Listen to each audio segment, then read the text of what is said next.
Hello everyone, मैं आदिल आप सभी का हमारे यूट्यूब चैनल आदिल मैथ पर स्वागत करता हूं।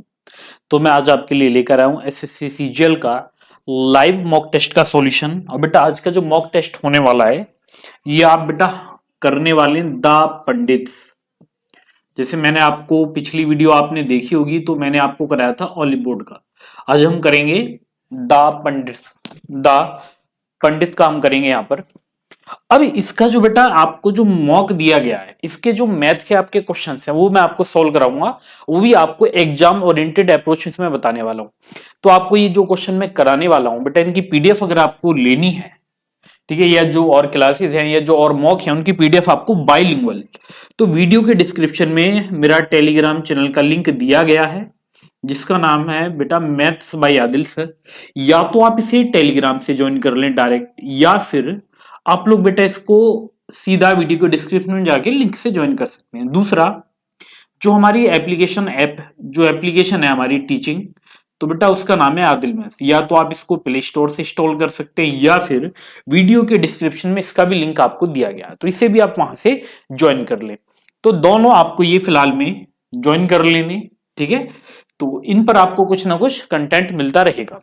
चलिए, तो अब हम यहां पर बेटा स्टार्ट करने वाले हैं जो आज की हमारी क्लास होने वाली है। सबसे पहले उसी को देख लेते हैं कि जो आज की हमारी क्लास है, जो इसमें क्वेश्चंस मैंने आपको बताए हैं, वो आपके जो क्वेश्चंस है बेटा उनका जो अप्रोच है वो कौन कौन से आप लगाएंगे इसमें।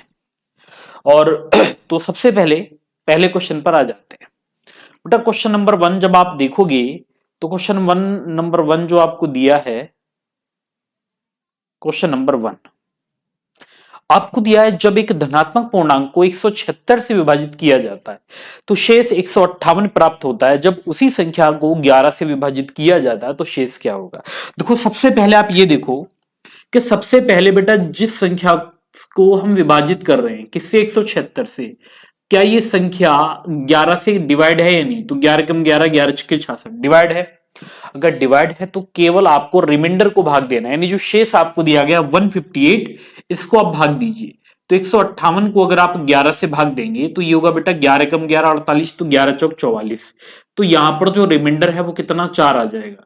तो पहले क्वेश्चन का जो आंसर आपका बनेगा वो कितना बेटा, 4 यानी 4 आ जाएगा। इसके बाद चलते हैं क्वेश्चन नंबर 2 पर। क्वेश्चन नंबर 2 आप देखेंगे, काफी अच्छा क्वेश्चन आपको दिया गया, देखने में लेंथी टाइप का क्वेश्चन है ये। अब ये आपको दिया है कि रौनक के चलने की दुगनी गति से जॉगिंग करता है और जॉगिंग की दुगनी गति से दौड़ती है। अच्छा, कोई लड़की है बेटा जो जो चल रही है उसकी दुगनी गति से जॉगिंग और जॉगिंग की दुगनी गति से दौड़ती है। अपने घर से ऑफिस तक वह आधी दूरी पैदल चलकर और बाकी जॉगिंग कर कर तय करती है। अपने ऑफिस से घर तक वह आधी दूरी जॉगिंग और बाकी दौड़कर तय करती है। अपने घर से ऑफिस और वापस घर तक के पूरे चक्कर में उसकी औसत गति किलोमीटर प्रति घंटा में ज्ञात करें। यदि उसके ऑफिस और घर के बीच की दूरी 20 किलोमीटर है तो वह 5 किलोमीटर प्रति घंटा की गति से चलती है। अब जरा समझिए इस क्वेश्चन को बेटा। मान लीजिए मैं आपसे ये कहता हूं कि यहां पर उसका होम घर और यहां पर है इसका ऑफिस, ये आपको दिया गया। अब इनके बीच में जो आपको डिस्टेंस यहां पर दी है ये कितनी, 20 किलोमीटर है, यानी बेटा जाने की 20 आने की 20, ठीक है। अब इसकी जो चाल है, इसकी जो वॉकिंग की चाल है पैदल चलने की, वो है 5 किलोमीटर प्रति घंटा, बेटा कितनी, 5 किलोमीटर पर आवर। इसके बाद जो ये जॉगिंग करती है, चलने की जो भी चाल होगी उससे दुगनी गति, तो 5 का दोगुना कितना होगा, तो बेटा 5 का दोगुना हो जाएगा 10, यानी 10 किलोमीटर पर आवर। इसके बाद फिर अब आप देखोगे इसमें कि सर जो रनिंग दौड़ने की गति है वो जॉगिंग की गति से दोगुनी गति थी। बेटा यहां पर जो रनिंग की स्पीड आपको दी गई वो दुगनी, तो 10 दूनी 20, कितनी, 20 किलोमीटर पर आवर, ये आपको दी गई है। अब आपने क्या किया, सर एवरेज स्पीड निकालनी है, तो बेटा एवरेज स्पीड हमारी होती है, एवरेज स्पीड का फॉर्मूला अगर आपको पता है तो total distance upon total time, यानी कुल दूरी बटा कुल समय, कुल दूरी। अब ये ऑफिस से सॉरी ये घर से ऑफिस जाए 20 किलोमीटर, तो बेटा ये वापस लौट कर आए ऑफिस से घर, तो कितना, 20, तो ये हमारी दूरी आ गई।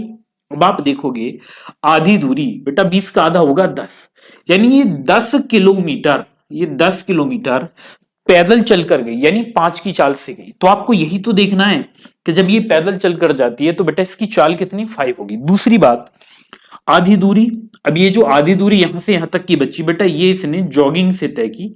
अब जब ये वापस लौट कर आती है तो ये आधी दूरी जॉगिंग से यानी 10 किलोमीटर 10 की चाल से, और बाकी जो बचेगी बेटा 10 किलोमीटर वो दौड़कर यानी 20 की चाल से। तो ये आपको दिया गया है। अब आपने क्या किया, सर 5 एकम 5 होते हैं, 5 दूनी 10, 10 से 10 कटेगा एक बार, बेटा 10 से 10 कटा एक बार, ये होगा 1/2। तो यहां पर 20 और 20 टोटल आ गया 40, और समय आप देखें 2 और 1 3 और 1 4 सही 1/2 यानी 9/2। तो 2 चला जाएगा ऊपर, तो 40 दूनी 80/9। तो ये हमारी एवरेज स्पीड निकल के आ जाएगी और यही हमसे पूछी गई है। तो ये काम आपको करना था कि हमारा जो आंसर बनेगा वो कितना 80 किलोमीटर प्रति घंटा बन जाएगा। तो ये समझ में आ गया सभी को, जो कि बेटा सी ऑप्शन में दिया गया है। तो ये हमारा सॉल्यूशन था। चलिए इसके बाद बेटा दूसरे क्वेश्चन की ओर चलते हैं। क्वेश्चन नंबर 2 पर आ जाए। क्वेश्चन नंबर 3 है ये। बहुत ही प्यारा सा क्वेश्चन आपको दिया गया है। अब देखो ये क्वेश्चन आपकी समझ में आ गया होगा कि आखिर कैसे आपको ये बनाना है। ठीक है, देखो इसमें बेटा क्वेश्चन आगे पीछे हो सकते हैं तो उसको लेके परेशान मत होना। अब जैसे ये क्वेश्चन हमें दिया है कि ए बी और सी मिलकर एक काम को 15 दिन में करते हैं, जबकि ए और बी अलग अलग उसी काम को 45 दिनों में पूरा कर सकते हैं। सी अकेले उसी काम को कितने दिनों में पूरा कर सकता है, यह हमें ज्ञात करना है। अब जरा इसको देखिए बेटा, क्वेश्चन हमसे ये बोल रहा है कि यहां पर ए, इसके साथ है बी, और बेटा यहीं पर दिया गया सी। अब इसी काम को ए कर रहा है अकेला और इसी काम को बेटा अकेला बी कर रहा है। तो यहां पर जब ये तीनों इस काम को करते हैं तो ये काम होता है 15 दिन में। जब ए अकेला करेगा तो बेटा ये होगा 45 दिन में, और जब सी अकेला करेगा तब भी ये कितने में होगा 45 यानी 45 दिन में ये हो जाएगा। अब आपको क्या करना है कि आपको 15 45 और 45 का एलसीएम लेना, जो कि बेटा 45 ही आएगा। कितना आ जाएगा 45 आ जाएगा। कितना आ गया ये 45 आएगा। अब आपने क्या किया कि सर 15 से 45 को डिवाइड करिए 3 बार, बेटा 45 से 45 एक बार, और इस 45 से ये 45 से डिवाइड होगा एक बार, यानी ये काम आपको करना था। अब आपसे ये बोला गया कि बताइए इस काम को सी अकेला कितने दिन में। तो बेटा काम है कितना, तो आपने देखा सर काम है 45 45, बेटा कितना दिया गया 45 आपको दिया है। अब आप देखें कि सर ये जो दिया है ना 1 और 1 2, यहां पर ए और बी ये दोनों मिलकर कितना काम करते हैं 2, जबकि बेटा तीनों कितना करते हैं 3। यानी यहां पर ए और बी अगर 2 रोटी बनाते हैं और तीनों ने 3 रोटी बनाई, तो बेटा सी अकेला 1 रोटी बना पाता है, यानी सी की क्षमता 1 होगी। सी की क्षमता कितनी 1, तो 1 से इसको डिवाइड अगर हम कर दें तो हमारा जो आंसर है वो 45 ही आएगा। तो हमारा आंसर क्या बनेगा 45 बन जाएगा। तो ये काम आपको यहां पर कर देना था। तो ये क्वेश्चन था बेटा हमारा, इस तरह से आप इसको कर पाएंगे। अब आप इसमें नेक्स्ट क्वेश्चन की ओर चलते हैं, जो कि आपको बेटा ट्रिगोनोमेट्री त्रिकोणमिति का क्वेश्चन आपको दिया गया। अब जरा देखेंगे इस क्वेश्चन को आप बनाएंगे कैसे, यानी इस क्वेश्चन को बनाने का जो तरीका है वो किस तरह से आप इसको बना सकते हैं, वो सारी चीजें देख लेते हैं। हमें दिया इफ यदि tan a बराबर 7, तो यहां पर जो आपको a दिया है वो 0 से बड़ा है 90 से छोटा है, तो आपको sec a का मान निकालना है।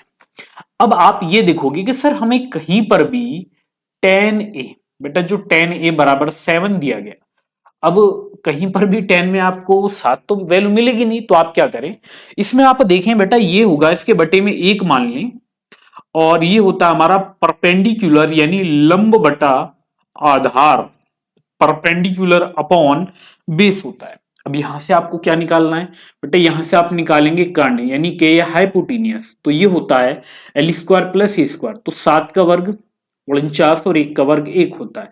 तो बेटा यहां पर 49 और 1 50, और 50 होता है 25 दूनी 50, तो 5√2 ये हमारा के निकल के आ जाएगा। यानी सबसे पहला काम तो आप ये करिए। दूसरी बात, अब आपको निकालना है यहां पर sec a, बेटा आप क्या निकालेंगे sec a, तो sec a होता है k अपॉन a। अब आपने ये देखा सर जो हमें k का मान दिया है वो कितना 5√2 दिया है, कितना 5√2, बेटा a कितना दिया गया यहां पर, a आपको 1 दिया है, तो आपका आंसर क्या बनेगा 5√2 बनेगा। तो बेटा ये काम आपको कर देना है।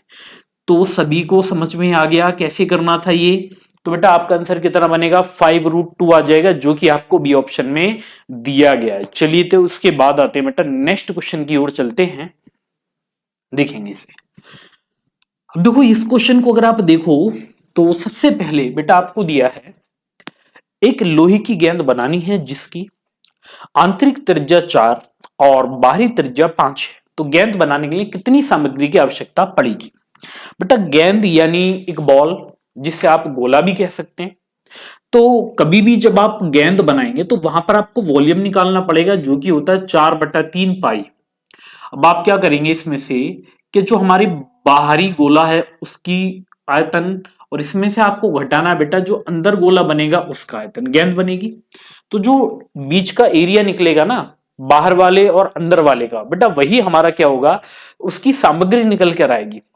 तो आपने ये देखा कि सर हमें जो दिया है ना ये 4/3 पाई दिया है, और आर जो यहां पर कैपिटल आ रही है बाहरी त्रिज्या जो कि 5 और स्मॉल आ रही है आंतरिक त्रिज्या जो कि 4 दी गई।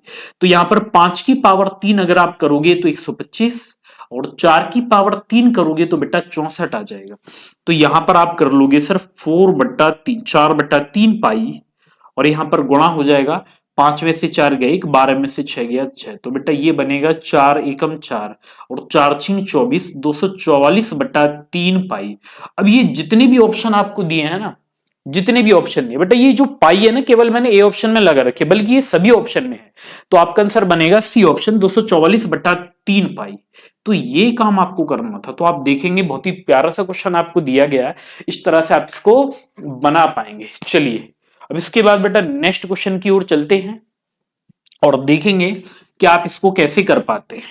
अब देखो ये जो क्वेश्चन हमें दिया है बेटा इसको समझें कि किसी धनराशि को 12% वार्षिक साधारण ब्याज की दर से स्वयं का 4 गुना होने में कितना समय लगेगा। देखो कभी भी इस तरह का क्वेश्चन आपको दिखे तो आप एक काम करें, आप ये लिख लोगे सर यहां पर हम मूलधन और अमाउंट मिश्रधन मान लीजिए, इसने बोला 4 गुना। तो जब आपको ये नहीं पता कि राशि है कितनी तो वहां पर आप मान के चलिए कि यहां पर जो हमारा मूलधन है बेटा वो 100 है, और इसका जब हम 4 गुना कर देंगे तो ये कितना 400 आ जाएगा। अब ये देखो बेटा 100 से 400, तो यहां पर कितना ब्याज मिलेगा 300 रुपए का। अब ये 300 रुपए का ब्याज बेटा एक साल में 12% यानी 12 मिलेगा। तो समय कितना, तो टाइम आप निकालोगे तो ये होगा 12, एक 12 दूनी 24 और 12 पंजे 60, तो 25 ईयर। तो बेटा ये आपका आंसर बनेगा। तो आंसर कितना आ जाएगा 25 वर्ष आ जाएगा। तो ये काम आपको करना है, ठीक है। तो किसी भी क्वेश्चन को आप करें तो अप्रोच इस तरह के लगाएं कि आप डायरेक्टली क्वेश्चन को बना पाए। चलिए इसके बाद नेक्स्ट क्वेश्चन की ओर चलते हैं, और नेक्स्ट क्वेश्चन आपको दिया गया बेटा समबाहु त्रिभुज, एक समबाहु त्रिभुज की ऊंचाई आपको क्या दी गई 15, त्रिभुज का क्षेत्रफल आपको ज्ञात करना है। अब एक बात बताएं बेटा, जो समबाहु त्रिभुज होता है इसकी हाइट होती है √3/2 इंटू साइड। अब साइड हमने अगर ए मान ली तो ये कितना आ जाएगा बेटा 15। तो यहां से अगर आप ए की वैल्यू निकालेंगे तो बेटा 2 की गुणा 15 में, तो ये बनेगा 15 दूनी 30 और बटे में आ गया √3। अब चाहे तो आप ऊपर नीचे √3 से मल्टीप्लाई कर लें, तो ये 3 से ये कितना बेटा 10 बार, तो यहां पर जो साइड है वो कितनी 10√3, कितना 10√3 यहां पर निकल कर आ जाएगी। अब जरा चीजों को समझे, त्रिभुज का क्षेत्रफल बेटा एरिया जो होता है यहां पर इक्विलेटर ट्रायंगल यानी समबाहु त्रिभुज का, ये होता है √3/4, √3/4 और यहां पर ए स्क्वायर। तो आपने क्या किया कि सर √3/4 कर ले, ए की वैल्यू आपको क्या दी गई 10, √3 और यहां पर भी कितना दिया गया 10√3 दिया गया। अब आपने इसको डिवाइड कर लिया बेटा 2 से, 2 पंजे 10, फिर एक और 2 बचेगा यहां पर, और ये 2 पंजे 10, तो 55 25 और 25 दिया 75। तो आपका आंसर बनेगा 75√3। तो ये आपका आंसर यहां पर आएगा। अब आप ये देखो बेटा ये ऑप्शन में दिया है, अब देखो ये √3 भी आपको सारे ऑप्शन में दिया है, ठीक है। तो यहां पर आंसर हमारा ये बन जाएगा 75√3, ये हमारा आंसर बनेगा।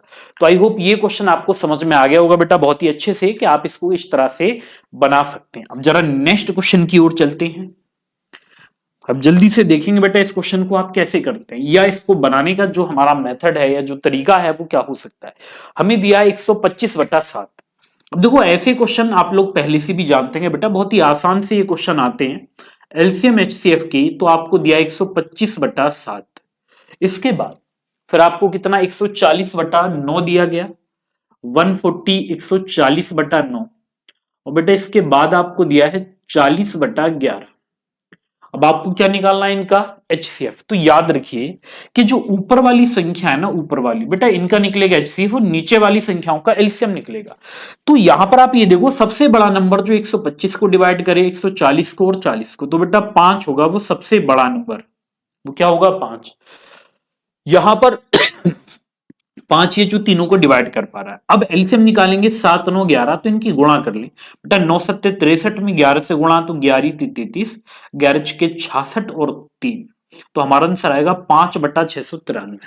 तो ये काम आपको करना था। ये क्वेश्चन वो है जिन्हें आप देखोगे और पेपर में तुरंत कर दोगे, समझे। इसमें ऐसा नहीं है कि आप टाइम लगाएं, बेटा टाइम लगाने वाली ये क्वेश्चन है भी नहीं।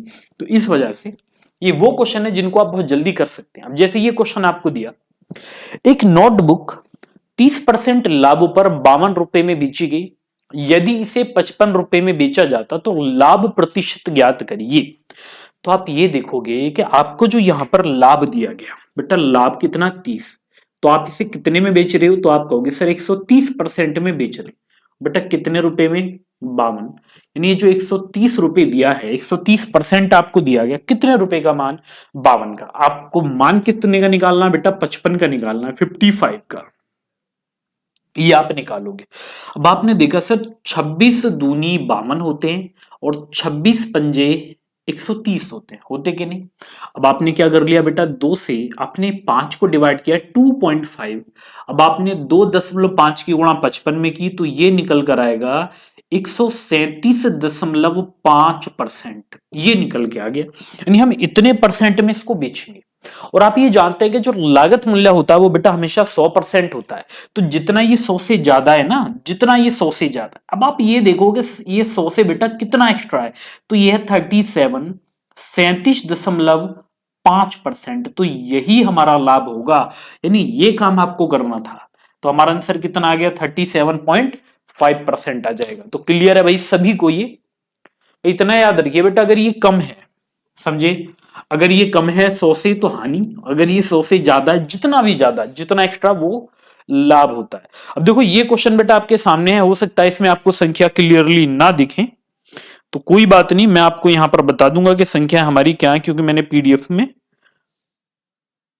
मेरे पास है इसकी, और आपको भी इसकी पीडीएफ हमारे टेलीग्राम चैनल पर मिल जाएगी। देखिए क्वेश्चन दिया है, दिए गए पाई चार्ट में किराए और बचत पर, बेटा किराया होता है रेंट, बचत होती है सेविंग। अब आप देखेंगे नीचे रेंट और सेविंग, तो यहां पर मैं लिख लेता हूं रेंट और प्लस सेविंग। अब दूसरा जो हमें दिया गया, इसने बोला है बेटा यहां पर शिक्षा और भोजन, यानी एजुकेशन और फूड, एजुकेशन और फूड, इनमें रेशो बताना है। तो आप ये मत देखिए कि यहां पर अमाउंट क्या दिया, जब रेशो पूछ रहे हैं तो आप केवल ये जो आपको ग्राफ दिया है बेटा, जो आपको ये पाई चार्ट दिया ना, इसी में आप देखें वैल्यू क्या दी है। अब मैं आपको बता देता हूं बेटा, इसमें से सबसे पहले अगर मैं रेंट की बात करूं तो बेटा रेंट जो हमें दिया है ये है 105, 105, और जो बचत हमें दी गई वो हमें दी है 50, यानी 50 दी गई।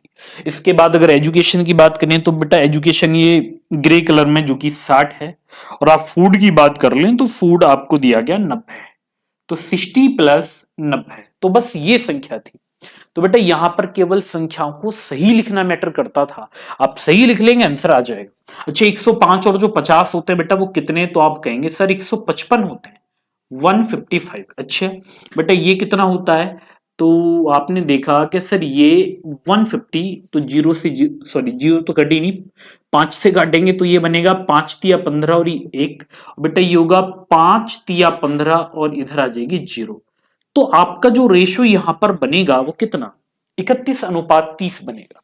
31:30 आपको सी ऑप्शन में दिया है, बस आप ऑप्शन मैच करिए, आपका आंसर आ चुका है। चलिएगा इसके बाद नेक्स्ट क्वेश्चन की ओर चलते हैं। अब क्वेश्चन देखो बेटा, आप देखेंगे, देखने में तो कुछ लग रहा है कि अच्छा सा क्वेश्चन होगा। अब जरा इसको देखें, हमें दिया कि हार्दिक एक पेड़ और एक 12.2 मीटर ऊंची इमारत इस तरह से स्थित है कि जमीन पर उनके पैर एक रेखा में, और पेड़ हार्दिक और इमारत के बीच में स्थित है। पेड़ हार्दिक से 4.5 सेंटीमीटर की दूरी पर, और बेटे मीटर सेंटीमीटर यूनिट सबकी सेम है, ठीक है, इस बात को ध्यान में रखेंगे। ये 4.5 सेंटीमीटर नहीं है, मीटर ही होगा। दूरी पर और इमारत से 18 मीटर की दूरी पर स्थित है। इसके अलावा हार्दिक की आंखें जमीन से 1.6 मीटर की ऊंचाई पर है। तो पेड़ की ऊंचाई ज्ञात करिए। तो आपको ज्ञात करना है बेटा पेड़ की ऊंचाई क्या होगी। तो क्वेश्चन बनेगा कैसे वो मैटर करता है, तो वही समझेंगे। मैंने पहले क्या कर लिया बेटा, मैंने बना ली कि इमारत, मैंने माना बेटा इमारत तो मुझे लग रहा है हमारी हवा में झूल रही है, गिर सकती है, तो दोबारा से बना लेते हैं। ठीक है, एक बार मैं देख लेता हूं कि हमारी इमारत कहाँ ठीक रहेगी। तो बेटा हम यहां पर बना लेते हैं कि इमारत, ठीक है। अब हमने यहां इमारत बनाई, तो बेटा यहां पर एक पेड़ रख लें और यहां पर हार्दिक को खड़ा कर लिया जाए और बेटा हार्दिक की आंखें बना लो। अब आप ये देखो बेटा, ये है जमीन, ये हार्दिक की आंखें हैं, ठीक है। अब हार्दिक की जो आंखें हैं मतलब इसकी जो हाइट है 1.6 मीटर है, तो बेटा यहां पर भी 1.6 होगा, यहां पर भी कितना 1.6 होगा, यानी ये वाला पार्ट होगा कि नहीं। और जो इमारत आपको दी गई, इमारत की अगर आप हाइट देखें तो ये 12.25 दी है, यानी 12.25 मीटर आपको दिया है। तो बेटा केवल अगर आप इस वाले पार्ट की यहां पर निकालते हैं हाइट, इसकी निकालें यहां तक, ठीक है, इसको निकालेंगे तो ये कितना 12.25 में से 1.6 घटाएं तो ये निकल कर आएगी बेटा कितनी 10.65 ये आ जाएगी।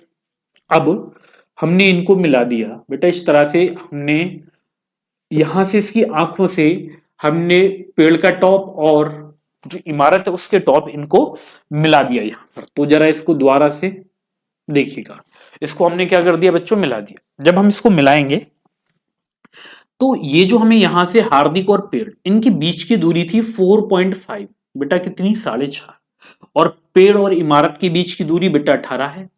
इसका मतलब बेटा हार्दिक और इमारत के बीच में दूरी कितनी होगी 22.5 होगी, इतनी आ जाएगी। अब आपने बेटा अगर सिमिलरिटी पढ़ी है तो आपको यह पता होगा कि ये जो साइड हमें दी है 4.5 और ये बड़ी वाली साइड कितनी 22.5, ये जो बराबर बनेगा बेटा ये किसके, ये वाली साइड मान लीजिए, इसको मैंने x मान लिया, पेड़ की लंबाई अपॉन में, और ये वाली जो हाइट है बेटा वो कितनी 10.65 ये निकल के आ गई। अब आपने 4.5 से इसको बेटा काट दिया 5 बार, 5 से आपने इसको डिवाइड कर लिया, 5 दूनी 10, ये 5 कम 5 और 5 तिया 15। तो यहां पर जो x की वैल्यू निकल कर आएगी वो कितनी 2.13 मीटर। यानी बेटा ये जो आपको पेड़ दिया है ना, इसकी आंखों के सेंटर में, इसकी आंखों के अगर पैरेलल आप देखोगे, यानी आंखें सामने जाएं तो उससे अगर आप देखोगे तो 1.6 तो ये नीचे रहेगा, बाकी ऊपर कितना है 2.13, और इसमें आप ऐड करिए 1.6 तो ये बनेगा बेटा 3, 6 और 1 7 और 2 और 1 3, तो 3.73। तो ये यहां पर पेड़ की ऊंचाई निकल के आ जाएगी। ठीक है, जमीन से निकालना हमें यहां से यहां तक की बतानी है बेटा, एक्स जो निकला यहां से यहां तक का, तो इतना अभी और भी था नीचे 1.6, तो ये हमारा क्वेश्चन था। तो बेटा ये काम आपको करना था, तो बेहतरीन क्वेश्चन था, आपकी समझ में आ गया होगा। और इसके बाद बेटा नेक्स्ट क्वेश्चन की ओर चलते हैं और देखेंगे कि हम इस क्वेश्चन को कैसे कर पाते हैं। ठीक है, कैसे ये बनेगा वो सारी चीजें देख लेते हैं। अब जैसे ये क्वेश्चन दिया, एक नियमित षटभुज का क्षेत्रफल 96√3 वर्ग सेंटीमीटर है, तो इसकी प्रत्येक भुजा की लंबाई ज्ञात करें। बेटा षटभुज होता है जिसमें एक ऐसी भुजा, एक ऐसी आकृति या ऐसी फिगर जिसमें बेटा 6 साइड होती है, वो भी कैसी होती है, सब बराबर होती है।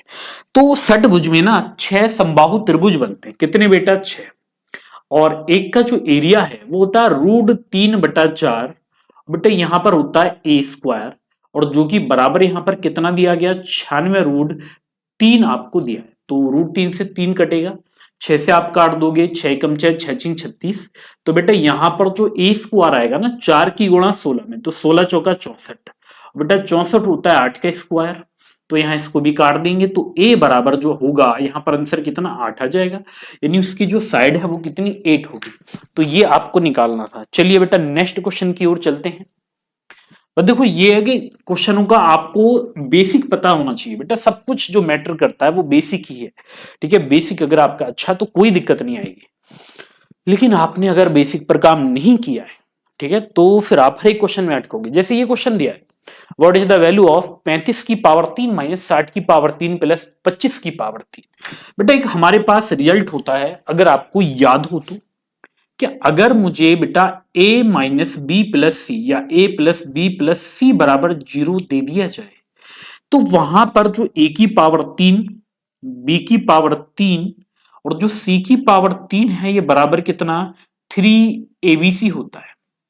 अच्छा, जो ये दिया है आप इसमें 35 को a माने, बेटा 60 को b माने और इसको c।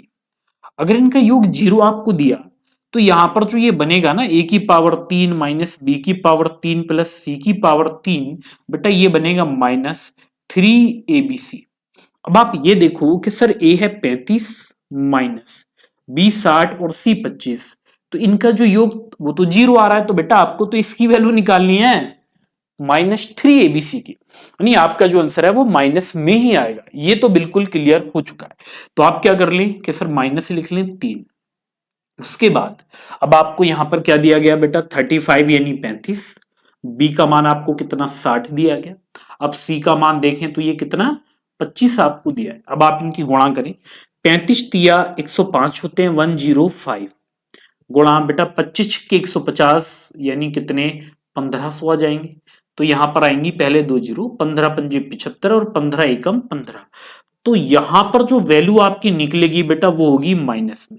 तो बस ये चीजें आपको क्लियर यहां पर करनी है। तो ये था बेसिक, और ये डायरेक्ट आप जो पेपर में करेंगे। अब इसके बाद बेटा नेक्स्ट क्वेश्चन की ओर चलते हैं और इस क्वेश्चन को देखेंगे आखिर ये कैसे बनेगा, और जल्दी से बताएंगे बेटा सभी जो भी आपका आंसर आ रहा हो। देखिए कोशिश आपको सभी को करनी होगी। जैसे ये क्वेश्चन आपको दिया है, एक्स और वाई किसी काम को क्रमशः 14 दिन और 21 दिन में पूरा कर सकते हैं। एक्स से शुरू करके वे वैकल्पिक दिनों पर काम करते हैं। एक्स और वाई द्वारा उसी तरह काम पूरा करने के लिए कुल दिनों की संख्या ज्ञात करें। हमें ज्ञात करना है कि यहां पर जो टाइम है वो बेटा कितना लगने वाला है वो देखेंगे। तो सबसे पहले आप एक्स और वाई को उठा लीजिए। आप ये देखो कि सर हमें यहां पर एक्स नाम का व्यक्ति दिया है, हमें वाई नाम का व्यक्ति दिया गया। अब आपने ये देखा कि सर यहां पर जो एक्स दिया है, एक्स काम को कितने 14 दिन में करता है बेटा, कितने 14 डेज, और यहां पर वाई काम को कितने 21 दिन में करता है। तो यहां जब आप 14 21 का एलसीएम लेंगे तो बेटा 14 21 होगा 42 42, और जब आप 14 से 42 को डिवाइड करेंगे 3 बार, और जब आप 21 से 42 को डिवाइड करेंगे 2 बार कर देंगे। सबसे पहला काम तो ये होगा। अब यहां पर ये बोला है कि काम किसने स्टार्ट किया, एक्स ने। अब जब आप पहले दिन बेटा एक्स से काम कराओगे तो यहां पर एक्स, जो एक्स है यहां पर, ये एक दिन में कितना काम करेगा 3, और वाई भी एक दिन में कितना काम करेगा 2 कर देगा। तो यहां पर हम ये कह सकते हैं कि सर जो एक्स था ये एक दिन में ये कितना काम करता है बेटा 3, और जो यहां पर दूसरे दिन वाई काम करने आता है तो ये कितना काम करता है 2। तो यहां पर कितने दिन हो चुके हैं 2 डेज यानी 2 दिन, और 2 दिन में काम कितना हो चुका है 3 और 2 5 हो चुका है। अब आप ये देखो कुछ ज्यादा ही बेटा ऊपर नीचे हो रहे हैं, कोई बात नहीं, इसको थोड़ा सा नीचे कर देते हैं। तो ये कितना काम हो चुका है 5 हो चुका है। अब आप ये देखो कि यहां पर जो काम है टोटल आपको 42 दिया, 5 नहीं दिया। तो 42 से पहले ऐसा नंबर जो 5 से कटे तो 40, कितने गुणा पर बेटा 8, 5 अट्ठे 40 होते हैं। तो इधर भी 8 से गुणा कर ले तो 8 दूनी 16।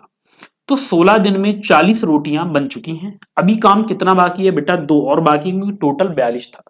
अब यहां पर काम करने कौन आएगा बेटा, जो पहले दिन था 2। अब 2 काम इससे कराएं तो 2/3 यानी 16 से ही 2/3, और लगभग में बेटा आपका आंसर बनेगा 17 यानी 17 दिन आपका आंसर आ जाएगा। तो ये काम आपको करना था। तो सभी को समझ में आ गया होगा किस तरह से आप इसको करेंगे। और इसके बाद बेटा नेक्स्ट क्वेश्चन की ओर चलते हैं, और नेक्स्ट क्वेश्चन हमें दिया है कि यदि किसी त्रिभुज के 3 कोण 20x प्लस 10, 9x प्लस 4 और 11x प्लस 6, तो त्रिभुज कैसा है ये आपको पता करना है। सबसे पहले तो आप ये पता करो बेटा ये जो कोण आपको दिए हैं ये इनकी वैल्यू क्या है, क्योंकि तभी पता लगेगा। अब हमने ये देखा बेटा 20x प्लस 10, तो पहले आप x से जोड़ो 20 और 9 29 और 11 40, तो ये बनेगा बेटा आपका 40x, कितना 40x, फिर आपने प्लस किया। आपने देखा सर हमें दिया 10 और 4 14, 14 में 6 ऐड करें तो 20, और बेटा 40x प्लस 20 त्रिभुज के तीनों कोणों का योग होता है 180। तो यहां पर अगर आप निकालेंगे 40x बराबर, तो ये कितना आ जाएगा 160 160। तो 40 से भाग दे 4 बार, तो यहां पर जो x हमें देखने को मिलेगा बेटा वो कितना होगा 4 होगा। अब आप ये बताइए बेटा x की वैल्यू 4 है, अब जो पहला एंगल आपको दिया गया वो कितना, तो वो आपको दिया है 20x प्लस 10, ये दिया है। x का मान 4 रख दें यहां पर, तो 20 चौक 80 और 80 में 10 जोड़ दें तो बेटा ये आ गया 90। और अगर किसी त्रिभुज का एक कोण अगर 90 डिग्री, तो त्रिभुज कैसा होता है, राइट एंगल ट्राइंगल होता है, यानी समकोण त्रिभुज, जो कि आपको ए ऑप्शन में दिया गया है। समझे, तो ये समझ में आ गया होगा आप लोगों को कैसे बनाना था। चलिए नेक्स्ट क्वेश्चन की ओर चलते हैं और देखेंगे बेटा आप इसको कैसे बना पाओगे। ठीक है, वो देख लेते हैं। देखो सबसे पहले हमें दिया है 5 व्यक्तियों का औसत वजन 15 किलोग्राम बढ़ जाता है जब उनमें से एक व्यक्ति जिसका वजन 55 किलोग्राम है को दूसरे व्यक्ति से बदल दिया जाता है। तो नए व्यक्ति का वजन ज्ञात करें। सबसे पहले आप एक बात नोट कर ले, अब ये देखें बेटा जो व्यक्ति जा रहा है वो कितने किलो का, तो आप कहेंगे सर जो व्यक्ति जा रहा है वो है 55 किलो का। अब आप ये देखो कि इसके जाने से जो व्यक्ति आया उसके आने से अगर औसत बढ़ेगा तो आने वाला इससे ज्यादा का होगा। जैसे मान लीजिए ये 55 रुपए लेकर जा रहा है और अगर वो 55 ही लेकर आएगा तो न तो औसत बढ़ा नहीं घटा, लेकिन वो 55 से ज्यादा लेकर आया तो बेटा पहले 55 जो ये गए हैं इनकी पूर्ति हुई, बाकी जो एक्स्ट्रा वो बचेगा वो इन सब पर बटेगा, यानी औसत बढ़ेगा। लेकिन अगर वो 55 से कम लेकर आएगा तो औसत घट जाएगा, तो यहां पर आता है माइनस। अब यहां पर कितना औसत बढ़ा बेटा 15, जबकि व्यक्ति हैं कितने 5, तो 15 पंजे 75 और 55, बेटा ऐसा कर लो 75 का 5 इसको दे लो तो ये 60, तो 70 और 60 कितने 7 6 13 130, तो आपका आंसर कितना आएगा 130 आएगा। तो ये क्वेश्चन था हमारा, बड़ा ही प्यारा सा क्वेश्चन था। इसके बाद बेटा नेक्स्ट क्वेश्चन की ओर चलते हैं, और ये क्वेश्चन भी देखने में काफी अच्छा सा लग रहा है, बस सॉल्यूशन अच्छा हो जाए इसका। हमसे कहा गया एक दुकानदार 500 किलोग्राम चावल 50 रुपए प्रति किलोग्राम की लागत मूल्य पर बेचने का दावा करता है, लेकिन 1 किलोग्राम के वजन के बजाय 900 ग्राम का वजन इस्तेमाल करता है। वह बचे हुए चावल को काला बाजार में 3500 रुपए में बेचता है। तो चावल के प्रति किलोग्राम मूल मूल्य और चावल के प्रति किलोग्राम काला बाजार मूल्य का अनुपात ज्ञात करें। अच्छी बात बताइए सबसे पहले बेटा, अगर मूल मूल्य की बात करें वो था 50 रुपए, कितना 50। अब आपको काला बाजारी के मूल्य की पता करनी है तो आप एक काम करिए, वो 3500 रुपए में बेच रहा है, 3500 रुपए में बेच रहा है, यानी पर केजी हमारा इसका रेट क्या होगा, भाव क्या होगा, वो आपको पता करना है। कैसे कर ले, 500 किलो था बेटा, 1 किलो पे 100 ग्राम, 1 किलो पर 100 ग्राम वो बचा रहा था, तो 500 में कितना बचा लेगा वो आप पता करिए। इसको अगर आप किलोग्राम बनाएंगे तो बेटा 1000 से भाग दें तो कितना 50 केजी, यानी इसने 50 किलो बचा लिया और वो 50 किलो ही इसने किस में बेचा होगा, काला बाजारी में। तो आप इसको ना 50 से भाग कर दो, तो बेटा 0 से 0 कटेगी और इस 0 से ये कट जाएगा, 5 सत्ते 35। तो आप ये देखें सर इधर बचेगा 5 और बेटा इधर आएगा 7, तो आपका जो आंसर है यहां पर कितना 5:7, यानी 5:7 आ जाएगा। अरे वाह, अच्छा कैलकुलेशन ने ऐसी जगह कर दी कि आपको क्वेश्चन ही ना दिखे।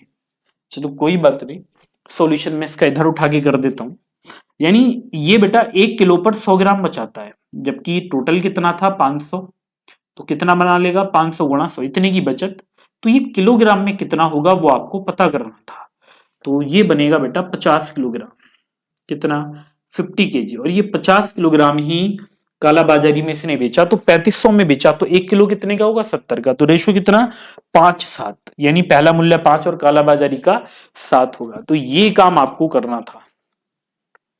अब नेक्स्ट क्वेश्चन को आप देखें, काफी ध्यान से देखेंगे बेटा इस क्वेश्चन को। इस तरह के क्वेश्चन नहीं होते हैं जो आपको काफी परेशान करते हैं, जिसमें लगता है कि हाँ टाइम थोड़ा सा लगा, और लेकिन इसमें भी बेटा कोई क्वेश्चन अगर ऐसा आ भी जाए तो फिर भी कोशिश करेंगे कि क्वेश्चन को जल्दी किया जाए, यानी आपका जो टाइम है उसे बचाया जाए। अब जैसे आपको दिया है एक एसी की कीमत हर दूसरे साल, एक एसी की कीमत हर दूसरे साल 1 से ही 3/5% से बढ़ती और घटती है। इसकी शुरुआत 2004 में वृद्धि के साथ हुई, तो 2007 में एसी की कीमत 2004 की तुलना में क्या होगी, ये आपको पता करना था इसमें। तो कोई यहां पर एसी की कीमत की बात करें, हर दूसरे साल बढ़ती और घटती, नहीं एक साल बढ़ेगी एक साल घटेगी। तो सबसे पहले आप ये देखो बेटा 2004, 4 से 5 आएगा, के बाद 6 आएगा, फिर आप 7 में चले ही जाएंगे। तो आपको 3 साल यहां पर निकालने, और जब आप 3 साल निकालेंगे तो यहां पर दिया है 1 से ही 3/5, और इसने बोला 2004 में वृद्धि हुई। 1 से ही 3/5 होते हैं बेटा 8/5, 8/5% प्लस, फिर यहां पर क्या होगा बेटा 8/5% माइनस, फिर से क्या होगा 8/5% प्लस होगा। तो पहले अगर आप इन दोनों को हल कर लें, तो हल करने का क्या बेटा, जब एक सेम यानी समान लाभ हो समान हानि हो, तो आप क्या करते हैं मल्टीप्लाई कर दे। तो 8×8 = 64, और 64 और अपॉन में आ गया 25, आपने 25 से इसको भी डिवाइड किया, तो बेटा ये जो बनेगा, क्योंकि अभी बटे में इसके 100 और आने वाला है, तो ये कितना होगा 25 दूनी 50, 25 बन जाए 125 होते हैं, और 25 के 150 होते हैं बेटा, 100 से भाग देंगे तो 0.0256%। अब ये क्या होगी, ये होगी हानि, ये बेटा क्या होगा हानि हो जाएगी। अब आप फिर से इसे और इसे लेकर, अब बेटा इसको भी हल कर ले, तो ये 1.6% बन जाएगा, और ये क्या है बेटा यहां पर इंक्रीज हो रहा है। अच्छा यहां पर जो हमें पहले दिया है वृद्धि के साथ हुई 2004, वृद्धि के साथ यहां पर ये परिवर्तन हमें देखने को मिला, और ये हमारा निकल के आ गया माइनस, और जब हम इसको लेंगे तो बेटा ये होगा माइनस में 0.256%, और ये कितना दिया गया प्लस 1.6%। बेटा माइनस हमें दे दिया गया कितना, ये हमें दिया है ये बेटा 0.0256 और गुणा 1.6 और बटे में आता है ये 100 और आ जाएगा। अच्छा अगर हमने इसमें से इसको घटा दिया बेटा, इसमें से अगर आप इसको घटाओगे तो जहां तक जो आपका आंसर बनेगा बेटा, वैसे भी ये प्लस है ये, ठीक है, जब आप गुणा करेंगे तो संख्या माइनस में ही जानी है, तो इसलिए आप इंक्रीज कर लेंगे, और इंक्रीज यहां पर कितना होगा बेटे, जो इंक्रीज होगा ये कितना, तो ये होगा 1.57, यानी 2 में तो नहीं जाएगा, तो बेटा 1 में ही रहेगा। तो लगभग में आप ये काम यहां पर कर सकते हैं। अब आप नेक्स्ट क्वेश्चन की ओर चलते हैं और देखेंगे आप इसको कैसे करते हैं। देखो कोई भी क्वेश्चन है, पहले आप उसको ठीक से पढ़ा करें। जब आप पढ़ोगे तो बेटा कोई क्वेश्चन ऐसा होता है जो कि कैलकुलेशन की तरफ से आपको परेशान कर सकता है, लेकिन कोशिश यही की जाए कि जो मैक्सिमम क्वेश्चन है वो आसानी से हो जाएंगे।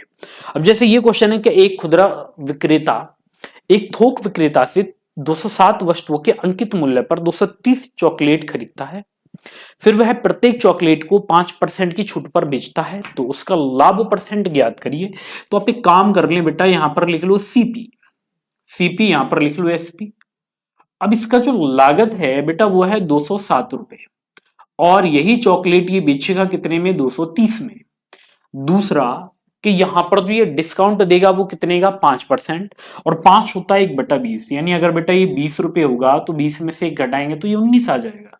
ये काम करते हैं।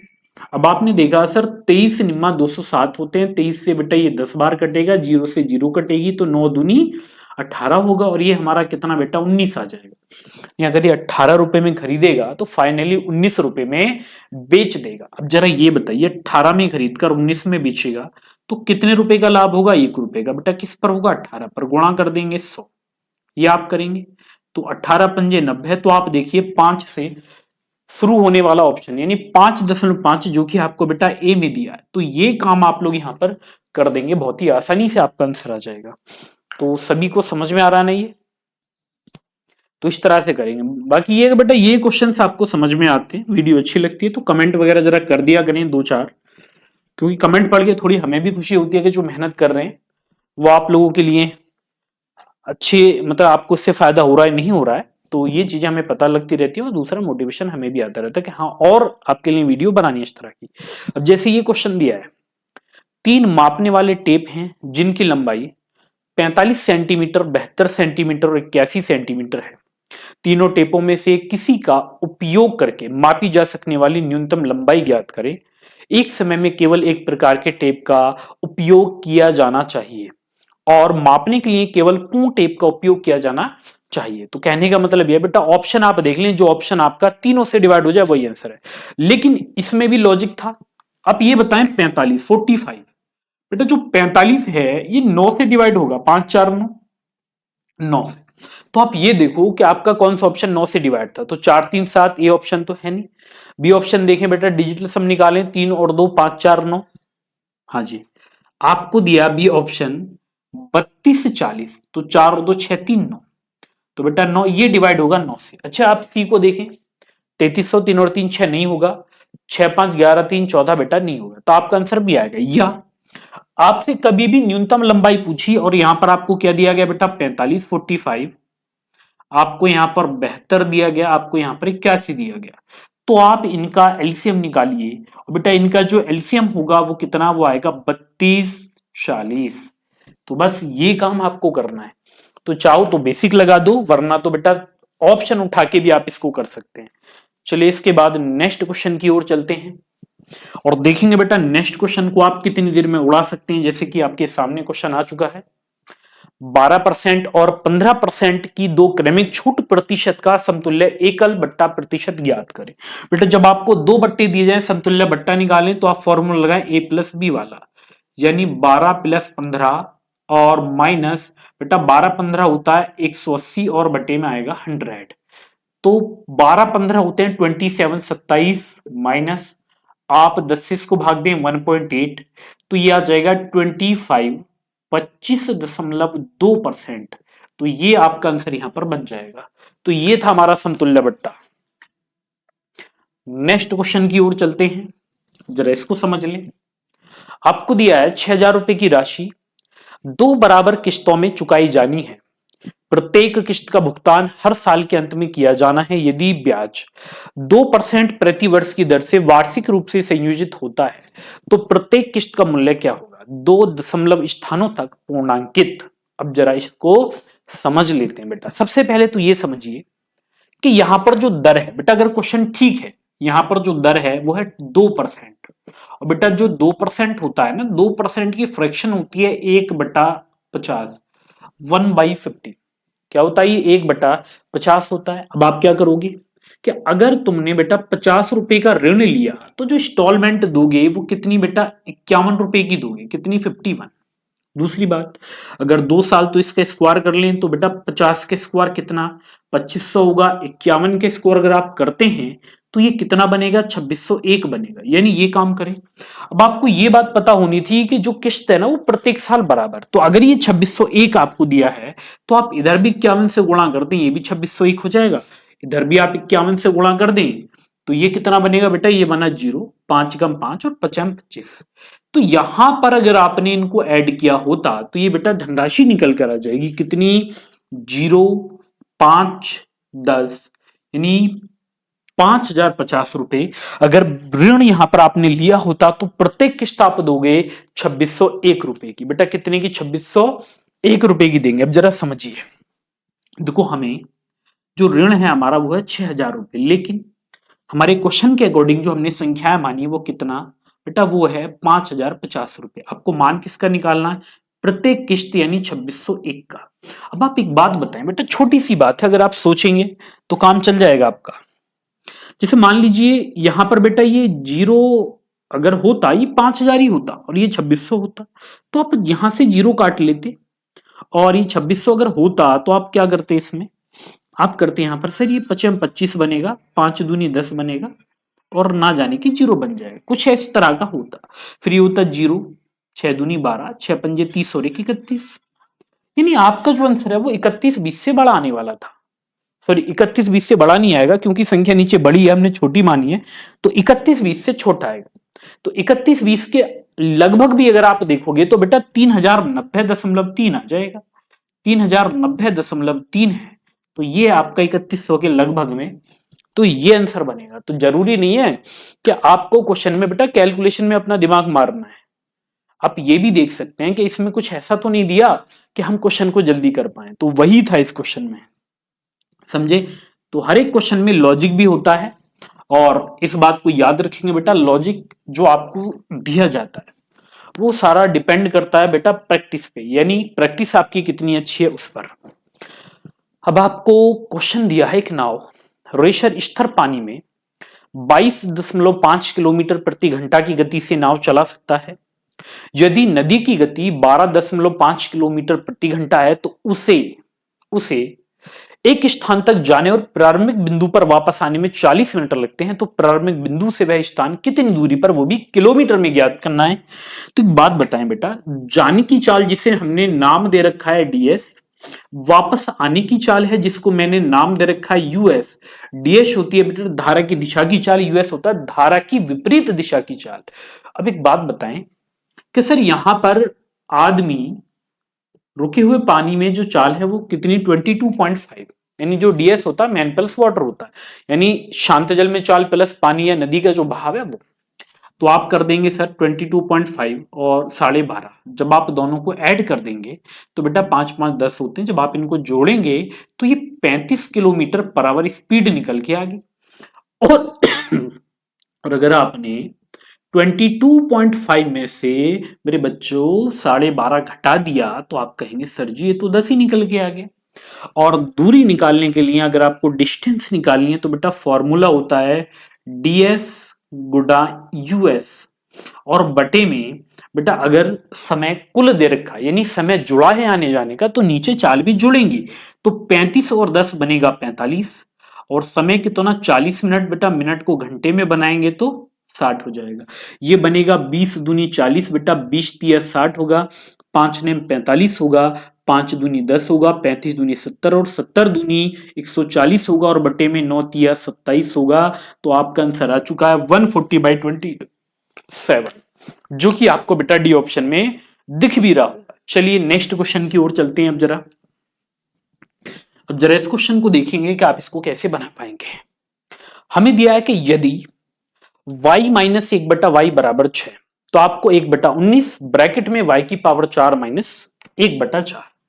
पहले तो बेटा थोड़ी सी यहां पर कुछ कहानी है जो आपको समझनी है, वो ये है कि आपको वैल्यू निकालनी है 1/19 और ब्रैकेट में y की पावर 4 माइनस 1/4। बेटा y की पावर 4 माइनस 1/y की पावर 4 को जब आप ओपन करेंगे तो ये बनेगा y प्लस 1/y, ये हो जाएगा, और ये बनेगा बेटा y माइनस 1/y, और ब्रैकेट में होगा ये y square plus 1/y square, ये होता है।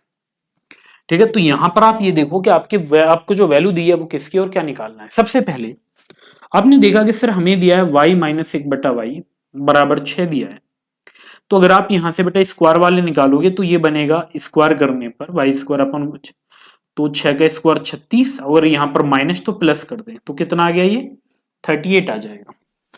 तो इसकी जो वैल्यू आप रखोगे यहां पर वो कितनी रख दोगे, 38, और y माइनस 1/6 की वैल्यू बेटा क्या रख दोगे, y माइनस 1/y बराबर 6, ये रखा। अब आपको प्लस वाली वैल्यू और निकालनी है। तो अगर आपने अलजेब्रा पढ़ा है तो आपने पढ़ा होगा कि जो y प्लस 1/y होता है बेटा रूट में ये क्या दे रखा है 6, तो 6 का वर्ग, अगर यहाँ प्लस है तो प्लस करिए तो ये आ जाएगा रूट में 40। बेटा 40 होता है 8 पंजे 40, या 4 गुणा 10, 10 चौक 40 होते हैं ना, तो 4 में से आप यहां पर बेटा 2 बाहर लेंगे रूट में 10, और ये था 1/19, तो बेटा 19 से जरा 38 को काटिए 2 बार, तो 6 दूनी 12, 12 दूनी 24, तो आपका आंसर बनेगा 24 रूट 10, 24 रूट 10, ये आपका आंसर बनेगा। तो ये काम आपको करना था। अब जहां तक मुझे लगता है बेटा आपके ये क्वेश्चन हो चुके हैं, तो आपका एक क्वेश्चन ही हुआ बेटा, वो टेबल वाला था और वो टाइप नहीं हो पाया मुझसे, इसलिए मैं नहीं करा पाया हूं उसे। ठीक है, लेकिन अब ये कि इस तरह के जो आपके 24 क्वेश्चन मैंने करा दिए, तो वीडियो आपको अच्छी लगी हो तो चैनल को सब्सक्राइब कर लें और टेलीग्राम चैनल को बेटा ज्वाइन कर लेना सभी को। अब आपके सभी टेस्टों का सॉल्यूशन मैं यहाँ पर कराने वाला हूँ, तो मिलते हैं आपसे नेक्स्ट क्लास में। तब तक के लिए भाई सभी को धन्यवाद। बेटा सभी वीडियो को इसी तरह से प्यार दें।